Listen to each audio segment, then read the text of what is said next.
Coach, tell me what stands out to you about what we've seen so far. Let's start with the Cowboys, who are leading the league in scoring right now, an impressive offense they have put together this season. They really have, Maria. And I'd say for the last 4 or 5 years, we've said, gosh, the Cowboys have a lot of stars, but they're not playing great football. Well, this year, they are playing good football. Opening night, they could have won. They're one play away from beating the Buccaneers. Very well could be undefeated at this point. Dak Prescott has really orchestrated this offense so well. They're blending Tony Pollard and Zeke Elliott into a dynamic running game. They've got playmakers. And defensively, they're the type of team they need. They can rush the passer, and they can create turnovers in the secondary. So they're really, really playing outstanding football. That first night of the season when they went toe-to-toe with the Buccaneers, I remember thinking, was this just kind of a one-time thing, or do we see an ascension of the Cowboys over what they had been? Their defense is better. It couldn't have been much worse. But the offense, Dak Prescott coming back, looking better than he ever has, despite the ankle injury from last year, the shoulder problems from training camp. It was a real question mark, and they have been great since then, one of the best teams in the entire league, and it all comes down to Dak Prescott this week because we don't know, and I don't think we will know until maybe 90 minutes before kickoff whether or not he's going to play, and what a difference that's going to make if it's Cooper Rush instead of Dak Prescott because of the calf injury. Certainly something that we're going to keep our eyes on. But, Coach, I know one thing that you've got to love about what the Cowboys have been able to do is also play great defense. They got a ball hawk in Trayvon Diggs. I mean, he has 7 interceptions on the season. I know there's no DeMarcus Lawrence, but we've also seen Micah Parsons stepping up and playing all over the field. What have you seen from a defense that has had to deal with some key injuries, but is still finding ways to have a 5-1 season and make some key turnovers when it's necessary? Yeah, new defensive coordinator Dan Quinn, I think, has given them some confidence back, but the offense is also helping their defense. They're getting scoring, they're getting ahead, they're controlling the ball and time of possession on the ground. So that defense goes out there and they say, you know what? We just got to make some plays. We get a couple of takeaways, put our offense in position, we get ahead, and now we're teeing off on the other team. And that's what Minnesota has to guard against. I think they've got to get Dalvin Cook going. They've got to make sure that they're not one-dimensional, because if they're just trying to throw it, they're playing catch-up, it's going to be a tough day against that ball-hawking defense. And Cook's off the injury report. He had an ankle problem for a few weeks, but he's completely healthy now. The bye week came at a great time.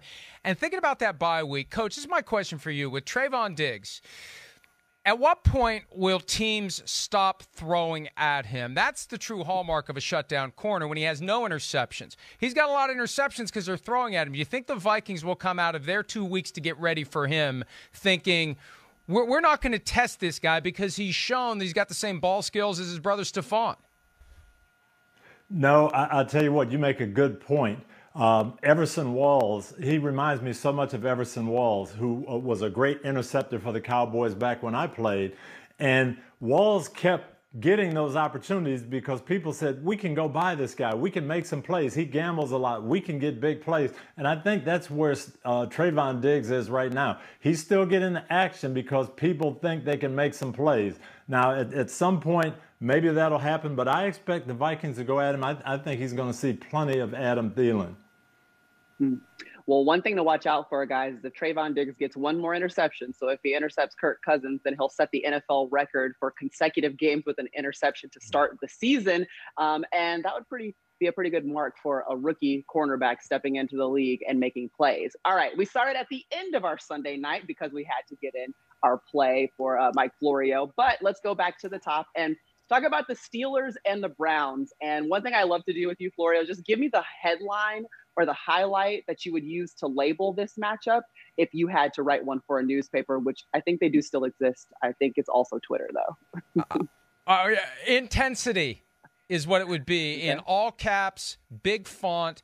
And I think back to Tuesday when Steelers coach Mike Tomlin was asked about possibly coaching at USC, and the way he shut that down and the vibe that he projected, I don't think that was a break from how he's otherwise feeling this week. I think that Tomlin is locked in. I think the same kinds of messages that the team got in the days and weeks preceding the Bills game week 1, where the Steelers somehow went up there and won, between what happened last year in the playoffs at home against the Browns, the fact that the Steelers have fought back after starting 1-3, they've had 2 weeks to get ready for this game, they've had a chance to rest up, and I think Tomlin is as focused as he's ever going to be, because this is their opportunity to disrupt things, to change narratives. And everybody's on the Browns now. And hey, the Browns barely held off the Broncos last Thursday night. I think there's an opening there for the Steelers if they bring it on both sides of the ball, if they get some luck on special teams or make some luck on special teams.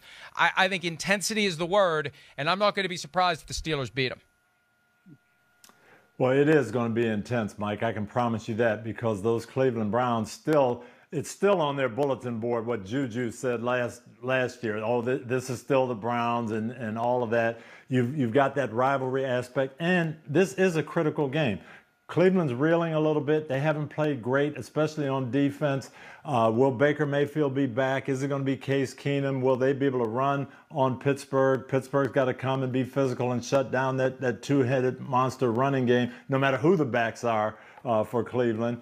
And one of these teams is going to come out of this feeling good about themselves, saying, you know what, we've made the adjustments and we move forward. The other team is going to have some doubts. So I think we're going to see physical football. I think it's going to be a great game. And, can the Browns defense get back to who we thought they are and shut down the Steeler offense? We'll see. Yes, that defensive line that we saw really going after quarterbacks and making it difficult. But let's talk about one thing that must be on Cleveland Brown's mind, and it's got to be the health of their quarterback, the health of their running backs too. Mike Florio, could you help us understand the situation and status of the Browns moving forward? Because that could be critical in this matchup against the Steelers. Well, the good news is Baker Mayfield is singing a much different tune this week. Last week, his attitude was, it's my call on whether or not I play. If I feel good enough, I'm going to play. Somebody got to him, presumably Coach Kevin Stefanski, and said, it's not your call. It's not your decision. If you're not 100%, we have to think about using a backup who is. This week, Mayfield seems to understand he can't allow himself to hurt the team. He's been limited in practice Wednesday and Thursday. I think there's a chance he plays, but they have to feel good about what they have in Keenum.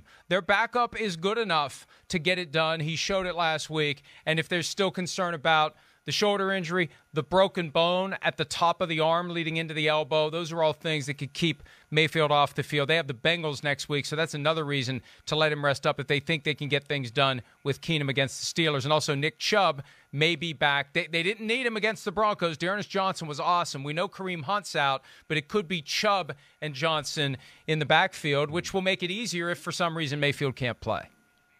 Yeah, it has seemed like the Browns, whatever running back they put out there, is able to reel off the yards that they need in that run game, huh, Coach? No, it really is. I'm not concerned about their offense at all. If it's Case Keenum, whichever running back comes out, their physical offensive line, they're going to be fine. Defensively, can they come back? Can they get to where they were early in the season and get some stops and stop this Pittsburgh offense? That's my question. All right, I got another question for you. We've got an NFC South rivalry coming our way. Tampa Bay Buccaneers taking on the Saints. Coach, it's the first time that Jameis Winston goes against his former team that drafted him in 2015. So if you are coaching Jameis and you're just trying to keep the focus on the game, what do you expect from him? What do you want to see? What are you telling him in this week leading up to this matchup?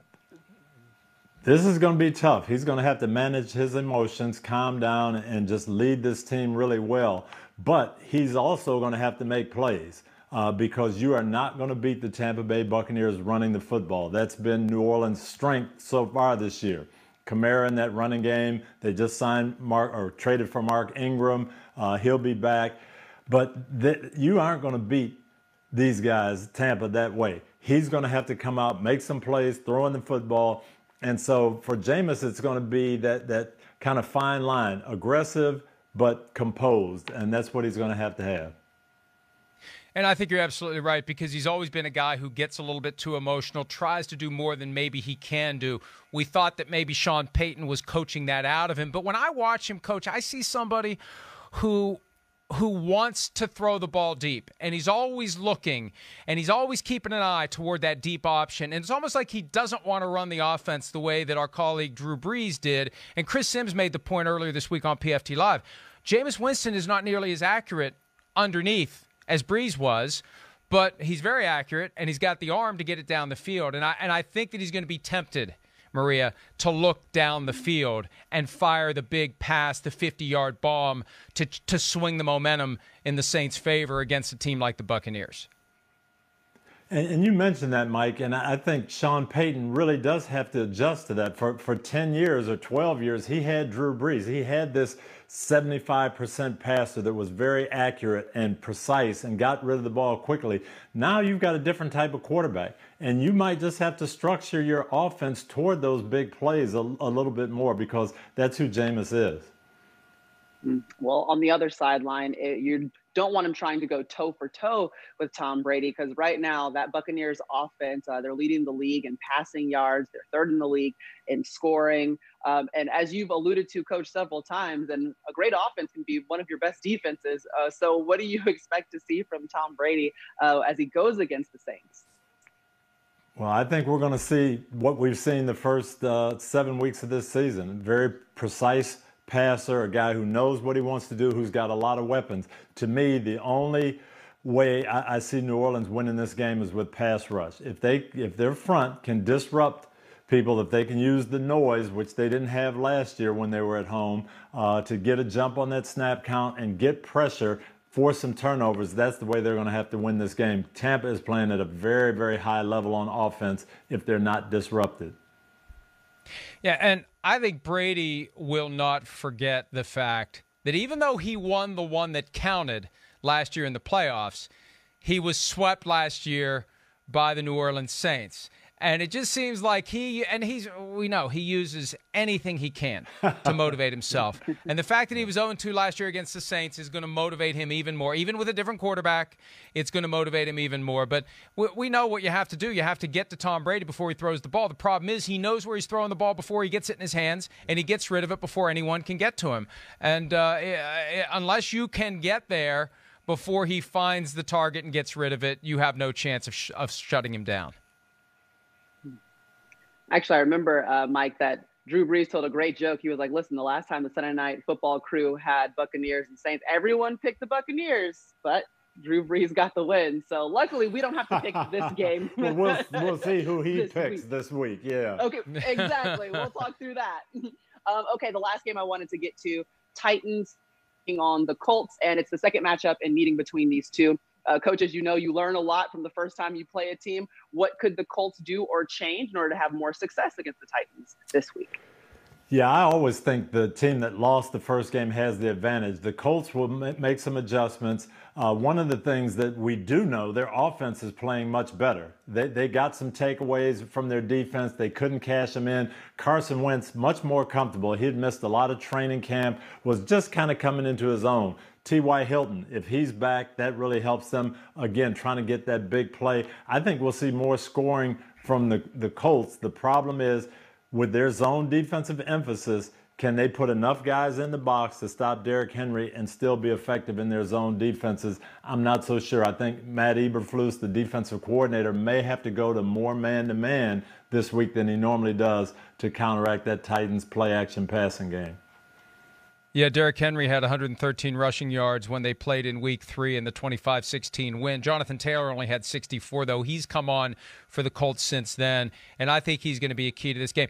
Darius Leonard said this week that he never uses the term must win, but this is a must win, and it is, because if the Colts get swept by the Titans, there'll be 3 games back in the standings. They'll have to make up 4 games in 9 remaining. It's done. It's over. The Titans on Halloween will be the unofficial AFC South champs if they win this game, and that's going to make it even harder, because we've seen some teams play with desperation so far this year, and the desperation shows, and it gives the Colts an edge. And I picked the Titans yesterday, and I'm starting to regret that I picked the Titans. It's too late for me to change my pick, but I'm starting to think maybe the Colts are going to win this one.